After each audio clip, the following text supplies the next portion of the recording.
कामगार असेल, आमचा सर्वसामान्य असेल, हे सगळे जर सुरक्षित नसतील मग आम्ही कोणाला विचारायचं? आम्ही इकडनं आरोप जर केले किंवा आम्ही चर्चा मागितली कायदा सुरक्षेवर तर ताबडतोब असं उत्तर येतं, त्याच्यात तत्पर असते. आणि काही मला मुद्दाम इथे उल्लेख करावासा वाटेल, काही प्रसार माध्यमं सुद्धा आहेत. म्हणजे माझा वैयक्तिक कुणाबरोबर राग लोभ किंवा माझाही असण्याचं काही कारण नाही. या महाराष्ट्राची प्रतिमा आज ज्या पद्धतीने घसरत चालले त्याच्यामध्ये काही प्रसार माध्यमांचं जर आज आपण सगळं उघडून पहा, काल संपूर्ण ह्या 3 दिवस तुम्ही सर्व अगदी वाहिन्यांवर पहा, हे कसं हे करता येईल, त्याला बाजूला सारता येईल असाच प्रयत्न कित्येक वेळेला त्या ह्याच्यामध्ये दिसला. आपण निर्भयाचा आठवा, देश संपूर्ण देश पेटून उठला. महाराष्ट्रामध्ये पुरोगामी महाराष्ट्राच्या गप्पा मारणारे आम्ही सगळे आणि आमचा सगळा मीडिया किती वेळा बातमी दाखवली ती, नाहीतर आम्ही कुठे पावसामध्ये तू हे भरलं, कुणाच्या याचा मंत्र्याचा पाय पडला तरी तो दिवसभर आम्हाला बघायला मिळतो. मुख्यमंत्री कसे हसले, कसे त्या ठिकाणी साकडं घातलं ते आम्हाला दिवसभर बघायला मिळतो. परंतु महाराष्ट्राची प्रतिमा मलिन करणारी ही दुर्दैवी घटना याच्या बाबतीमध्ये काय आम्ही पाहिलं गेल्या 3 दिवसात हा त्यांचा प्रश्न आहे. परंतु होय, अशा प्रकारची हिम्मत कशी होते आणि जो मुख्य आरोपी आहे त्याच्या भावाने त्याच गावामध्ये काही दिवसापूर्वी एक मर्डर केला, अशा प्रकारची सुद्धा आमची माहिती आहे.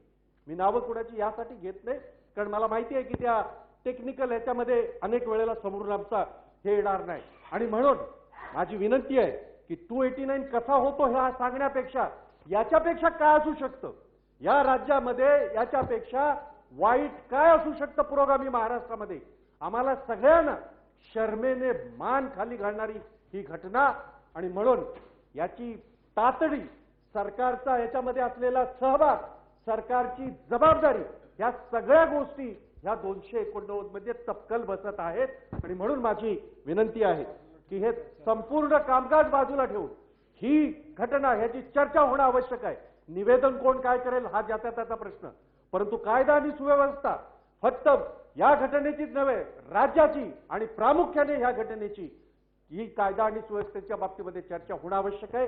आणि आम्हाला जनतेला उत्तरं ही अपेक्षित आहेत महाराष्ट्राच्या मुख्यमंत्र्यांकडनं, महाराष्ट्राच्या गृहमंत्र्यांकडनं, की आपण गृहमंत्र्याचा जो काय भार आपल्या मजबूत खांद्यावर, असं नेहमी तुम्ही सांगता, तो कसा मजबूत खांदा आहे?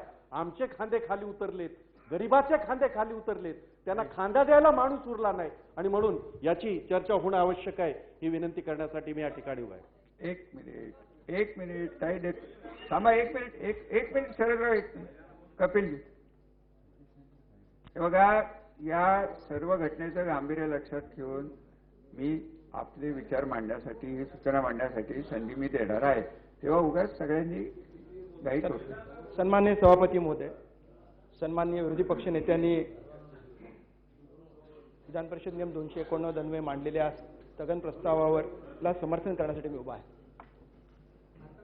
रांझेच्या पाटलाचे हातपाय तोडले होते छत्रपती शिवरायांनी, आणि कल्याणच्या सुभेदाराची सून जेव्हा सैनिक घेऊन आले तेव्हा अशीच आमची आई असते असं म्हणत सन्मानाने तिची पाठवणी केली. त्या शिवरायांच्या महाराष्ट्रामध्ये इतकी दुर्मानवी आणि शरमजनक घटना घडावी याची आज लाज वाटते. या सभागृहाला सुद्धा त्याची दखल अत्यंत लज्जास्पद पद्धतीने घ्यावी लागते आहे. आज सगळ्या आपल्या महाराष्ट्राची मान शर्मेने खाली जावी इतकी मोठी घटना आहे. 15 वर्षाच्या अल्पवयीन मुलीवरती ज्या पद्धतीने अत्याचार झाले, तिचे हातपाय तोडण्यात आले, नको त्या भागामध्ये माती आणि काचा टाकण्यात आल्या, क्रौर्याची परिसीमा यामध्ये घातली गेली. सभापती महोदय, प्रश्न असा आहे की या घटनेची दखल या राज्याचं सरकार कसं घेत आहे? ज्या गावात ही घटना घडली, ज्या जिल्ह्यात ही घटना घडली, त्या जिल्ह्याचे पालकमंत्री तिथे पोहोचायला त्यांना 4 दिवस लागले. आपल्यावरचं गृह खातं गेलं आहे, तो आपली जबाबदारी नाही असं समजून राज्याचे त्या जिल्ह्याचे पालकमंत्री जर वागत असतील तर या घटनेचं गांभीर्य वाढतं. आपल्या जवळपास हाकेच्या अंतरावरच्या गावामध्ये एका अल्पवयीन मुलीवरती बलात्कार होतो, क्रूर अत्याचार होतो, गाव भयभीत होतं, आजूबाजूच्या मुली शाळेत जायला नकार देतात, तिथे जाऊन धीर देण्याची आवश्यकता होती. परंतु तसं घडलं नाही, म्हणून त्याची दखल घेणं आवश्यक आहे. नंबर 2, की अशा पद्धतीच्या घटना महाराष्ट्रात होऊ नयेत आणि त्या होत आहेत, यासाठी राज्य सरकार आपल्या यंत्रणेवर जरब बसवणार की नाही, ती जरब का नाही